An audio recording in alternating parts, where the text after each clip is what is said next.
Cluster news today और मैं हूं आपके साथ मानवी ठाकुर। शुरुआत करते हैं आज की खास खबरों से। कहानी ममता जी की है और बंगाल की है, इसलिए कुछ विषयों पर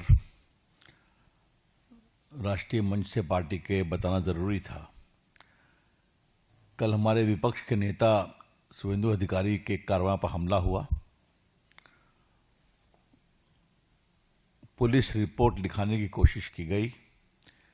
ये हमला पुलिस की मौजूदगी में हुआ था, लेकिन कोई एफआईआर नहीं हुआ।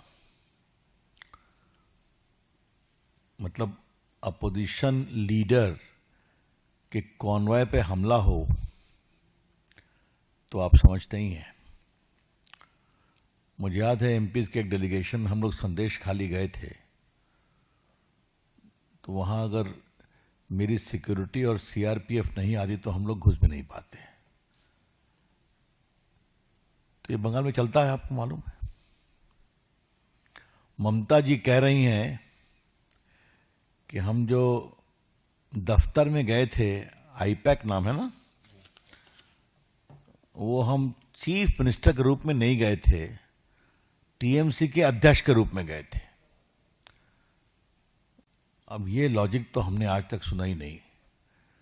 कल जो हमने यहां प्रेस की थी, इस विषय को उठाया था, उसका उनका जवाब आया है। Mamata ji, you are the chief minister and you are the head of your party, लेकिन आप मुख्यमंत्री हैं, और मुख्यमंत्री रहते हुए एक प्राइवेट प्रॉपर्टी में जाने की क्या मजबूरी थी? इसका जवाब को देना पड़ेगा। अभी तक आपने कुछ नहीं एक्सप्लेन किया कि न वो आपका पार्टी का दफ्तर है, न वो आपका दफ्तर है, न वो आपका निवास है, न पार्टी किसी नेता का निवास है। वो एक कंसल्टेंसी फर्म है। और दूसरा, इतनी मजबूरी क्या आ गई कि आप एक हरे रंग के फाइल को छीन करके भागी? और तो और देखा होगा कि उनके साथ पुलिस कमिश्नर भी थे, पुलिस कमिश्नर भी थे, डीजीपी भी थे।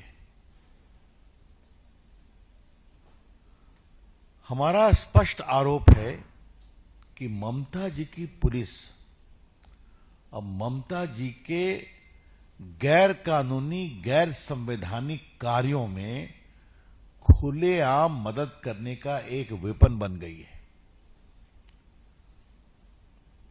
We would like to assert very clearly and categorically that the entire police infrastructure of Bengal has become a weapon in the hand of Mamta ji for all her shameful, unconstitutional, unethical and undemocratic activities.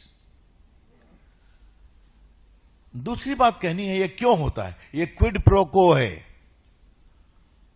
तुम फंसोगे नारदा शारदा कांड में तो मैं धरना पर बैठूंगा तुम्हारे लिए, सीबीआई को गिरफ्तार कर लूंगी, याद है आपको।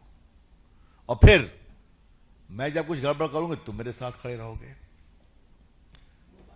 लेकिन सबसे तो मुझे रोचक कहानी लगी, आपने टीवी में कल देखा होगा कि बंगाल की पुलिस इतना फाइल लेके तेजी से भाग रही थी, निकल रही थी। ये हम भी परेशान हो गए कि ममता जी तो फाइल लेकर निकल गई होंगी, नहीं, और उसके चेहरे पर घबराहट दिखाई पड़ रही थी, जैसे वो रश कर रहा था उनके कॉन्वॉय में रखने के लिए। तो ये क्या हो रहा है? There is something very seriously wrong in this whole exercise.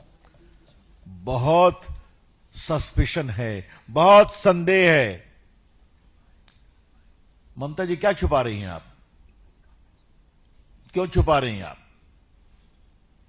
ये सिर्फ उनके उम्मीदवारों का नाम और रखने में हम लोग सब लोग कंसल्टेंसी फर्म को नियुक्त करते हैं, कंसल्ट करते हैं, तो ऐसा क्या सीक्रेट था वहां पर? अगर आप किसी को उम्मीदवार बनाएंगी तो घोषणा करेंगी, बहुत सिंपल सी बात है। तो सीक्रेट क्या था? आज आपकी मीटिंग यहां होगी, आपकी मीटिंग वहां होगी, ये पब्लिक नॉलेज होता है, विज्ञापन आता है, आप परमिशन लेते हैं, तो छुपा हुआ तो नहीं है ना। तो ये स्ट्रैटेजिक कंपनी में क्या स्ट्रैटेजी पक रही थी?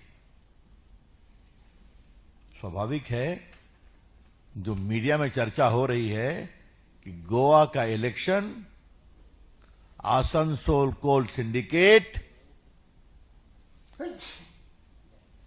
कोई मिस्टर माझी, दुबई, ये सब काफी चीजें आ रही हैं आस्ते आस्ते और आएंगी। इसलिए ममता जी को घबराहट है और हम भी आस्ते आस्ते खोलेंगे,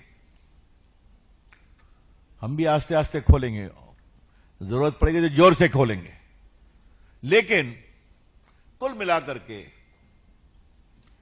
अभी तक ममता जी की तरफ से कोई ऐसा स्पष्टीकरण नहीं दिया गया कि ऐसी क्या मजबूरी थी कि उनको दौड़ते हाँपते उस फ्लैट में 11वें फ्लोर पर जाना पड़ा और एक पूरा फाइल लेकर खुद निकली और बाकी पुलिस लेकर निकली।